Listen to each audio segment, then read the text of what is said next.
Hi, this is Peter Beal, and I'm talking today about modernism, essentially modernism in art in the 19th century. And this lecture will just be a quick introduction to some of the basic ideas that will inform discussions about the art of the era. I'm speaking from roughly 1820 to about 1860. I'm probably not going to talk too specifically about art per se right now, but more about social and intellectual and political influences and movements that really, I think, have a lot to do with, bring a lot to bear on understanding art at this time. I think the first place, obviously, to begin more than anything else is to consider the playing out of the results of the French Revolution. So we'll talk about politics first. And the French Revolution, of course, begins in 1789 and then rapidly evolves in the next few years, moving through a profoundly radical phase and then moderating and then, ironically, of course, culminating in the arrival of Napoleon and his elevation, self-elevation, really, to the status of an emperor.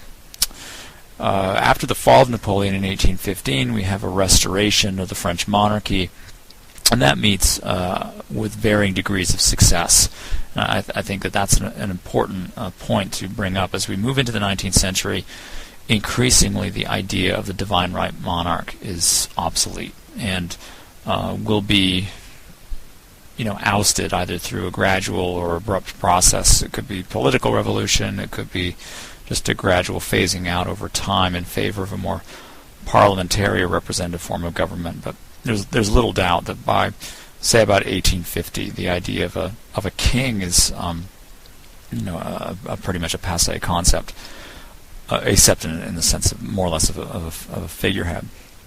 Another political development that begins to emerge in earnest, that's certainly a feature of modernism, is the idea of the nation-state, and nationalism begins to be seen with more intensity, I think, in the 19th century. In particular, the development of the idea of the nation-state in the instance of Italy, in particular, the unification of Italy in the 1860s is a good instance of this uniting around the idea of a unified nation-state, where it used to be a collection of different provinces and that sort of thing. So really, Italy is a good instance, and certainly by the same token, the unification of Germany that begins in earnest, with Prussia primarily leading the way, also moving toward the 1860s and into the 1870s. So that's one instance of, or a couple instances, I should say, of nationalism. We start seeing this also in much smaller parts of Europe, particularly in the Balkans and Eastern Europe. And this is going to have momentous effects in the case, obviously, of World War II, which itself is, I suppose, a symptom of modernism. On the economic front, we certainly are seeing increased move toward a thoroughly capitalist economy in Europe, the idea of mass production, mechanization, and a concomitant urbanization of Europe, the emergence of a working class, the working class that Karl Marx, for instance, is going to write about, Marx and Engels. But Marx, in his book Das Kapital, is going to certainly develop that. And what other features? Economic liberalism in general, seen as laissez-faire capitalism, seen as a kind of world standard, so to speak, is going to be crucial for understanding Europe at this point in time. The sort of combination of economics and politics in the phenomenon of colonization, colonialism, really is going to make itself felt with increasing urgency throughout the later decades of, say, the second half of the 19th century and well into the 20th, until basically the period after World War II. So there's some aspects of economics that are going to be important. In terms of technology, we start seeing greatly improved technologies of transportation and communication, which are increasingly tying together.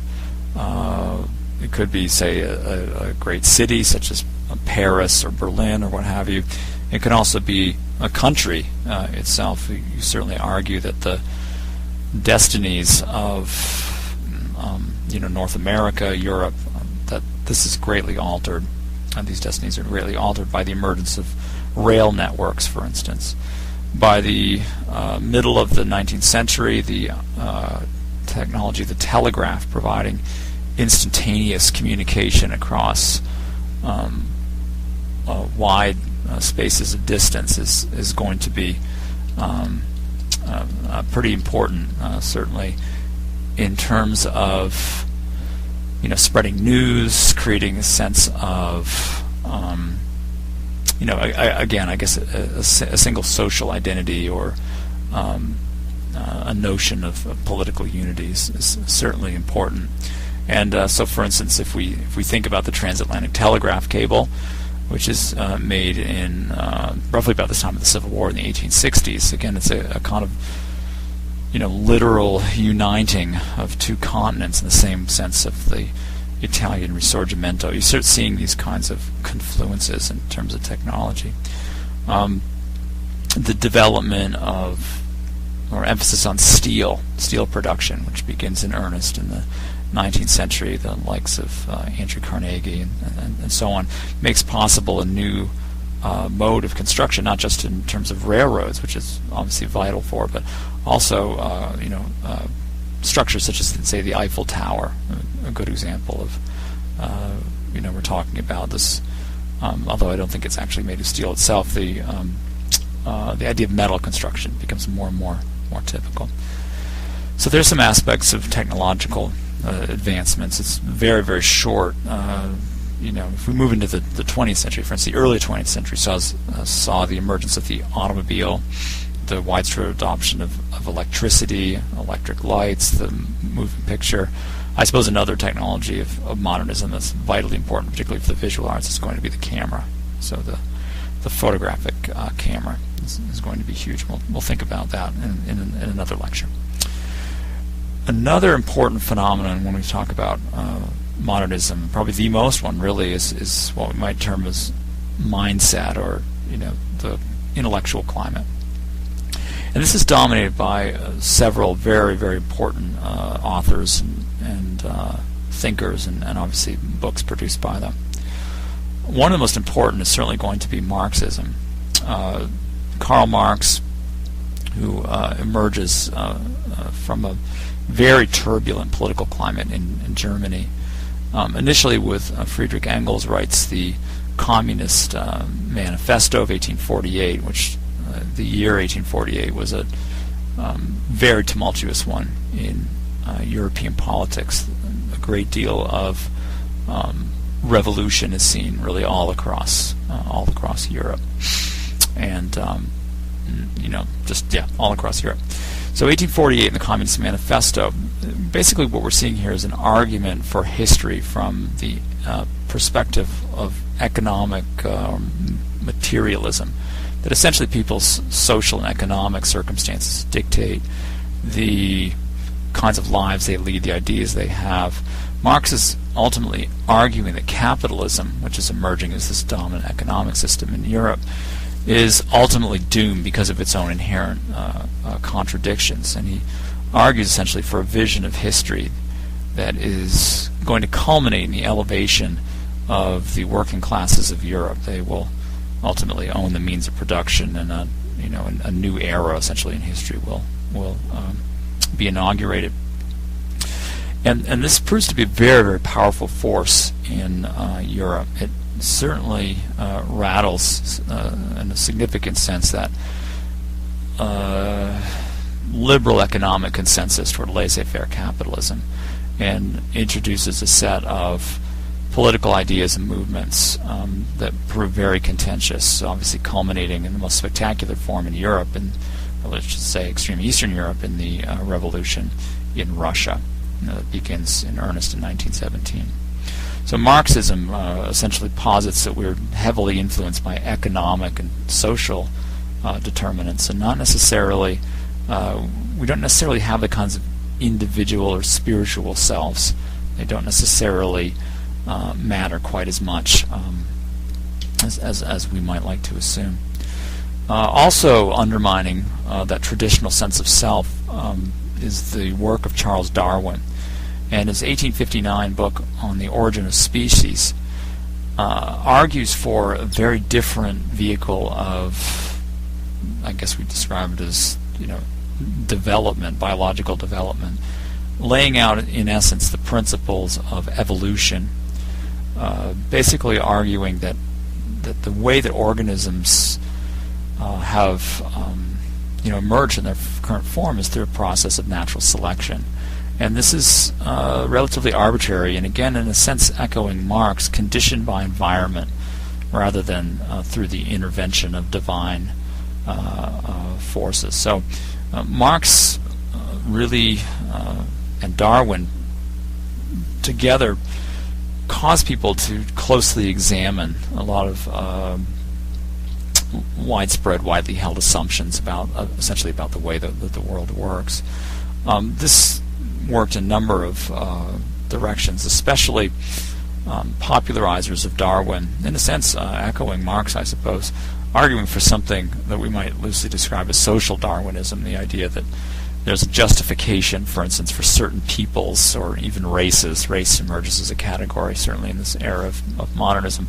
Certain races are more fit to survive than others, and therefore we should recognize this, and that essentially people of the West, European civilizations, in a sense, had a right to conquer and colonize lesser developed regions of the world. So we'll say in the South America, or particularly in Africa or in Asia, we see colonization essentially accepted this way. So we get this sense of fragmentation and dissolution, again, of the traditional ways of understanding the world. And this begins to be reflected in artistic production at the time.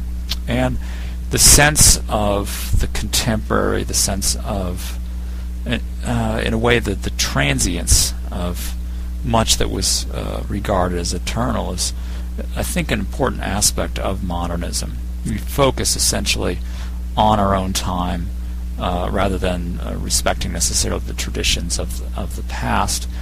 And a new kind of art is going to emerge, certainly I think after about 1830, 1840, that instead of seeking to escape the realities of the present era, as we see, for instance, in the works of neoclassicist or neoclassical artists, or especially romantic artists, that instead there's an inclination to engage the issues, the events of the time, in a very forthright, straightforward, almost documentary fashion.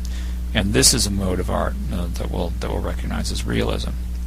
And sort of contemporary with this is another movement that we'll start encountering in art, and we probably won't really give it an ism name at this point in time, but the idea that art should begin to, in a sense, investigate the circumstances of its own existence. In other words, what are the assumptions we make about art?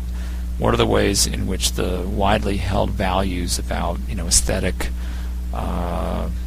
excellence or valid subject matter, or any of the kinds of categories or assumptions that have been built into the idea of art in Europe, especially since the 15th century and the Italian Renaissance, to look closely at those and to decide to what degree they actually are valid, to what degree they actually hold meaning. And this is going to be made particularly manifest in the work, initially I would argue, work of artists such as Gustave Courbet, but certainly in the work of Edouard Manet and later artists in Europe, the Impressionists certainly, and perhaps even more so in the work of the Post-Impressionists. So this little talk, the short talk, will, I think, give us somewhat of an introduction into why this period is so important, not just politically and historically, but obviously in the field of art history, why it's so important, and how the kinds of changes that we're beginning to see in politics, in economic practice, and in intellectual fields begin to manifest themselves in the world of art.